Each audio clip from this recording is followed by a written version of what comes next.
Hello, and welcome to the Quickstart tutorial for Puzzler for HFPS.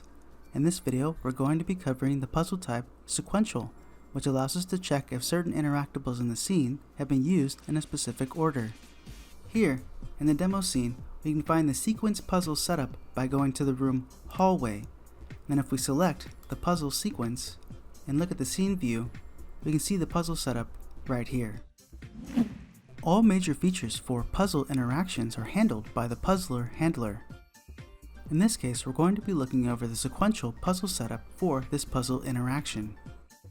In the general options area, we have various values that have been covered in previous videos, such as the single and multi-item puzzle types.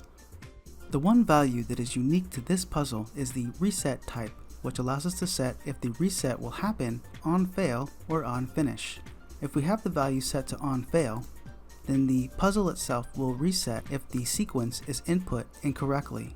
If we have it set to on finish, then the puzzle will reset when the sequence is input correctly and the puzzle is finished. Similar to a majority of the general options, item, objectives, interaction, and sound options have been covered in previous videos. The one area that is specific to this puzzle is the sequence options, which allows us to set the interactable's events and the order in which the sequence should occur. The sequence order allows us to set the correct order in which the interactables should be used to finish this puzzle. So for instance, we have it set to 1, 3, 2, and 4.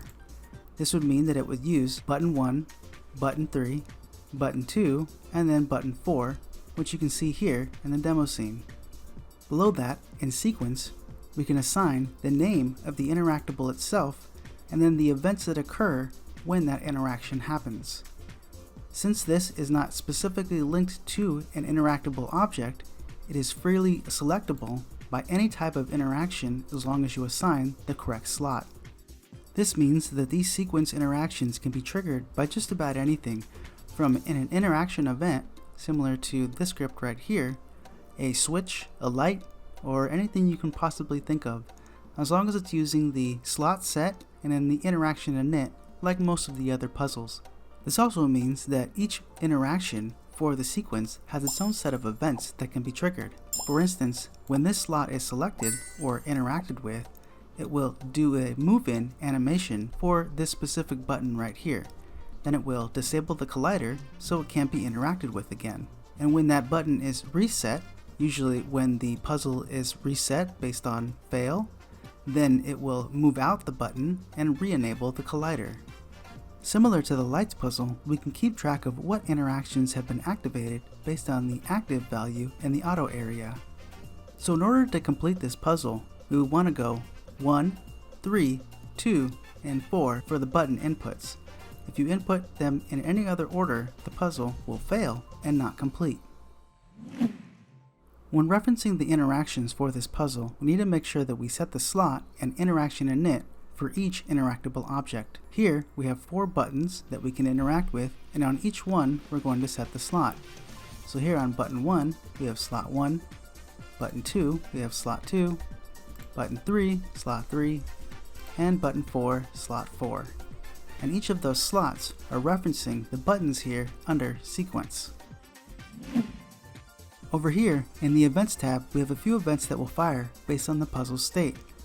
For instance, on puzzle complete, we'll trigger a manual hint to be shown, which will say there's a door behind this. Then we'll also call an animation for the bookcase to move outwards and reveal the door, and we'll call a sound effect to be played for the movement of the bookshelf.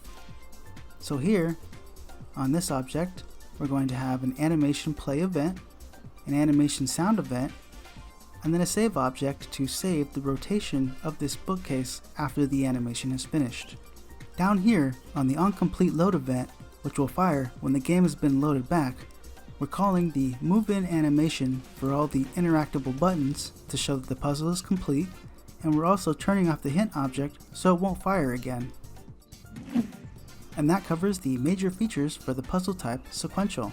You can of course look over the puzzle layout to see how things are set up and working, such as the hint, which is called onComplete, the audio source used for sound effects, the models attached such as the bookcase shelf, which will be moving outwards on complete, and the interactions for the buttons attached here.